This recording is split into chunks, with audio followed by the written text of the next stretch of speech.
Hello everyone, and welcome back to another one of our minority-owned business highlights. I am Harold Flake, Vice President of the Greater Allen Development Corporation, and I have this privilege of sitting here with Ms. Francilia Wilkins-Rahim, the founder and CEO of R.F. Wilkins Consultants. How are you today, Francilia? I am excellent. Thank you for joining us here at RFW. Excellent. I must start off by saying you look phenomenal today. Thank you. I'm trying to be like you when I grow up. Okay. So tell me a little bit about your organization and what you guys do.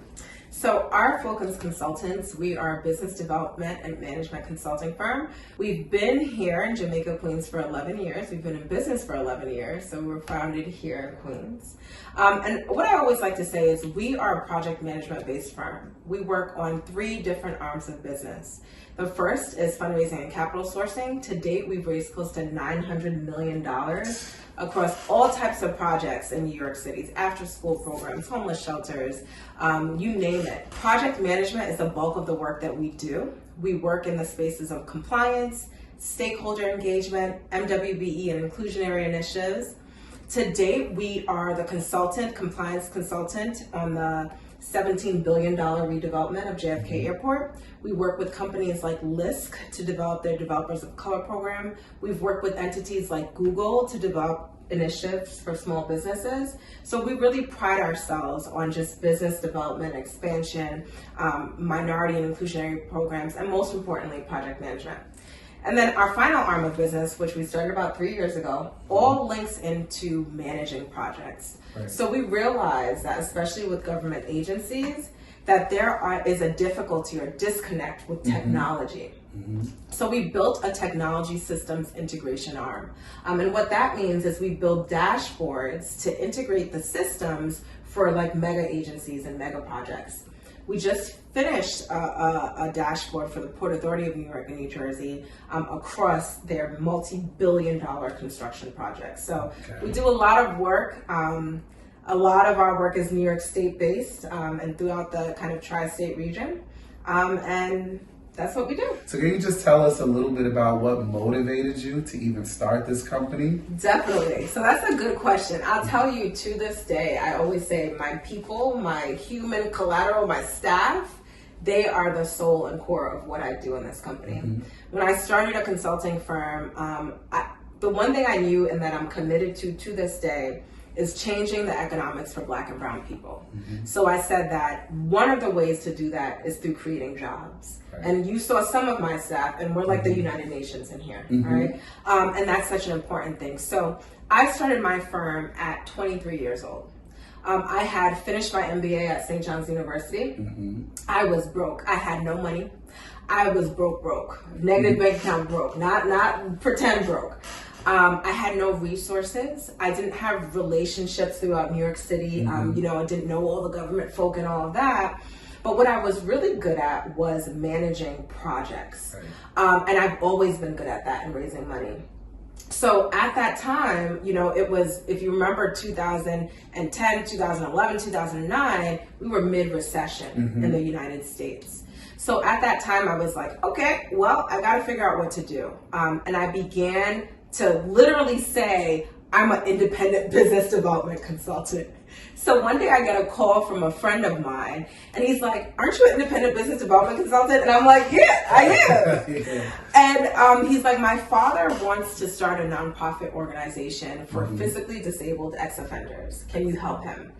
And that's kind of where my first initial client started, an organization called DAREP. And from there, we met Urban Strategies, who is still and currently a client, our oldest client to date. We won our initial $10 million for that company, and it became a word of mouth thing. Wow. Folks started trusting us to do their work, not only on the capital side, but then in the project management side. Right. And we built a really secure reputation in like the real estate construction development side of things. So that's where we started expanding into compliance in that work. So that has been and continues to be my mission, really creating opportunities for Black and brown people to scale. I always say, like, the workplace here, I want folk to come into my office and feel like they are valued, right. That they are needed, that they are important, and that they're in a work environment that people cares about them. And my goal is to expand and keep doing that and replicating it all over, and just creating better spaces for Black and brown people. Excellent, excellent. And one of the programs that I'm a little bit familiar with, because it's in alignment with what we do as a business, is the program that you guys initiated with LISC. Yeah. So many more minorities are getting into the real estate, the development space with different facets. And so just to know that there's a program out here that is literally geared to assist people with getting their foot further in the door in that process. I just love that idea. It actually is something that really resonates with me. But can you talk a little bit about that initiative? So the LISC Developers of Color program is actually now in its second cohort, and I'll give you some background information. So one thing my firm is known for is like data and research. We do a lot of data and research in our technology side of things. Everything is data driven, the work that we do in this company. And so with that data and research, we found a few things, right? One of which, we always talk about the M.W.B program in this city, right? And we, after looking at all the raw M.W.B data across New York City, meaning all the contracting data, New York City has billions of dollars in contract that comes out, right? We're one of the biggest contracting, cities in the nation.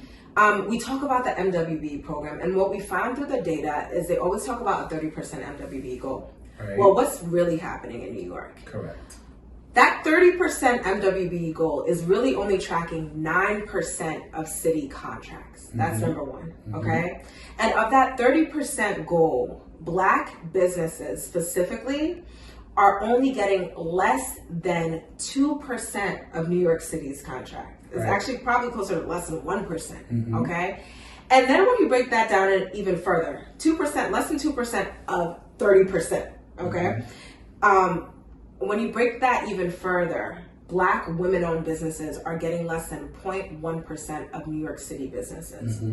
You see this issue not only for businesses, professional services, and all that, but you see it for real estate developers. Correct. Okay? Now, I always talk about, we live in these here United States, and development is such a huge part of how people can build wealth. Absolutely. In New York, we do so much development work and projects, and the reality is that Black developers in New York are getting less than, again, 1% of development deals around the city. Right.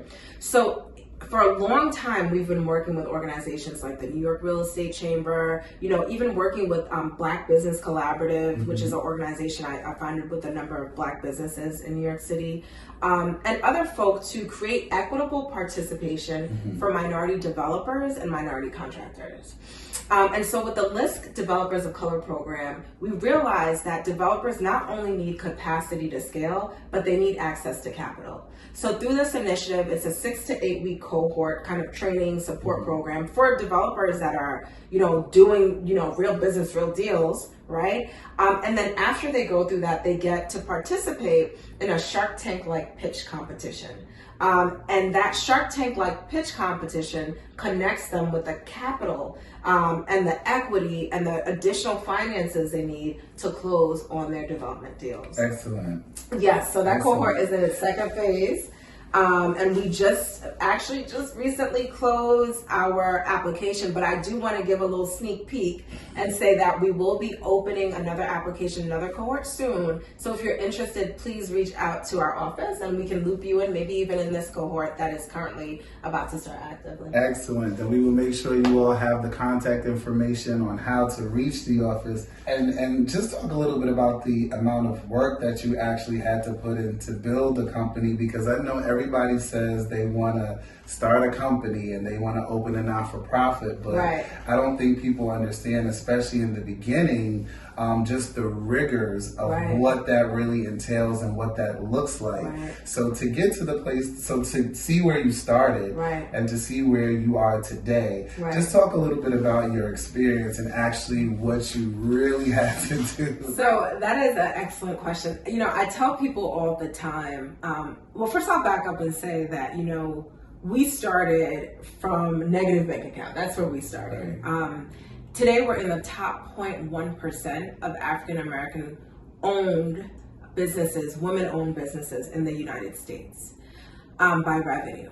Now, I always say that with a caveat, and this is the thing that I work for, is, ensuring there's more of us, because only 0.1% of African American women-owned businesses in the nation make over $1 million in revenue.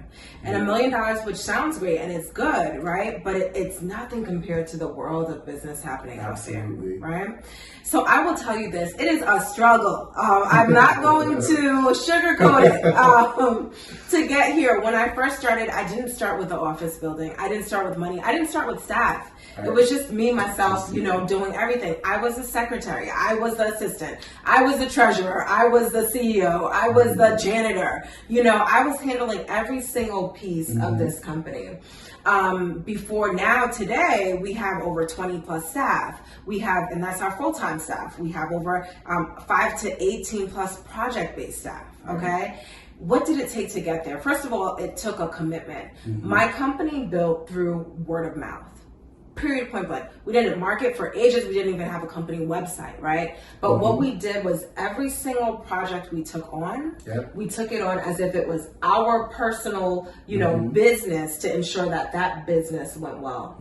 And so from there, we built word of mouth. And I'll tell you, there's nothing better for a company than good word of mouth, where people can say that person is reliable, that business is efficient, that business has the capacity. And from there, I also want to say, it wasn't until I've been in business 11 years. 2019 was the first time we got any external capital to finance RFW. So what does that mean? We had staff that I've never to date missed a payroll on. And we had to work, and the money that was coming from the work that we were doing, I was reinvesting it back in the company. There were times that I went without paying myself to ensure that my people were paid. So not only doing the work and putting all the work in, but then reinvesting that money instead of, go and get the Beamer Benz and this and that and that. I was taking that money and putting it back into my people. And the reason why we've been able to scale to where we are is because we have excellent people here who get paid very, very well. I will say so myself, right? But they get paid very well, right? And I reinvest back in the staff. And because of that, we build, they always say Black and minority businesses don't have capacity. Well, no one can tell me I don't have capacity. And no one can tell me I don't have scale, because we've taken time to build a back office infrastructure, a front office infrastructure, operational infrastructure, and then people who are dynamic and can drive the projects to fruition. So it takes a lot. It is not easy. I always say there are things that I had to give up along the way, right? But now I'm in a place where the business, not only does it run itself, but we're actually in the process. I can't give too much information about this one, but we're scaling a whole entire new company that is a huge project and will be announced soon in New York City. But we're working on a new initiative that's amazing. And so it takes time. I think sometimes we get lost in the social media world and think that, it's going to happen overnight. And, everyone's a millionaire overnight. And no, it doesn't work like that. Sorry, people. Just sharing the truth. So. And just being able to witness the growth in you as a company, in your company, and just you as an individual. Thinking back to when I first met you, when we first met, and just seeing where you are today, it is absolutely inspiring. Thank you. You inspire me on a daily basis. Whenever we talk or I come to you with a problem or an issue, it's like, let me think. And within minutes, you are just spewing off multiple resolutions to whatever it is that we're facing or dealing with. And one of the things that you touched on was minority-owned businesses not having capacity. But that's ultimately why people like you are here. For those companies who want to do something, have that great idea, to come to an organization like this to where they can ultimately be linked with those opportunities, where if they want to, they can get that scale of work to where you can come in and help them build their business, so on and so forth. So it is just absolutely inspiring to see where you are today, from where you've come. And I just thank you for the opportunity to chat with you today. Thank you so much. This is amazing. And I'm sending positive vibes to all the entrepreneurs out there and just saying this is hard work, but it's probably one of the most fulfilling things you can ever do, is own a company, run a company, and create opportunities for others. And so at RFW, we're so passionate about this. Every single last one of us, hopefully you'll get to meet some of them, but we're so passionate about the work that we do. We're so passionate about all the communities we serve. And the more we continue to have opportunities to have a seat at the table, the more we're gonna kind of Sankofa and reach back and pull and partner with community members, partner with local businesses, partner with local workforce, and help to get this work done. You know, this new mayor is talking about bringing back New York City. And I'll tell you, small businesses, we are the fabric of this city. And if we can help small businesses scale and Black businesses scale, we will help workforce scale, and we will help create opportunities and bring back the New York City economy. So it is my pleasure to be here with Alan today, and all the work that you all are doing as an Economic Development Corporation is very impressive. So thank you for having me.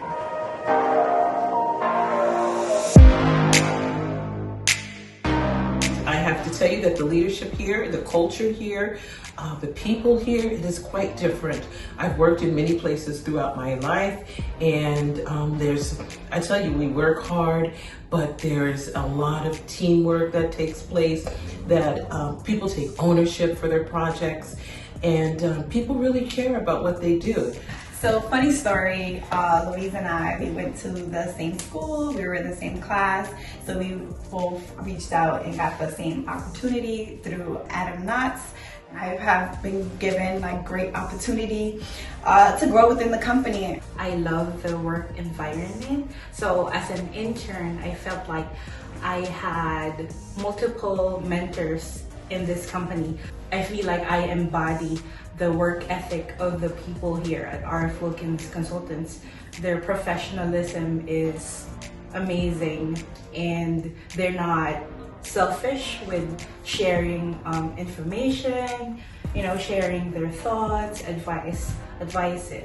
I love that support. When you get up and come to work, you're just happy to be here. You're just so motivated. That was one of the main things for me, because we got the internship through Adam. He was our professor. So he's like, I love my job. I'm like, who loves their job? Like, what are you talking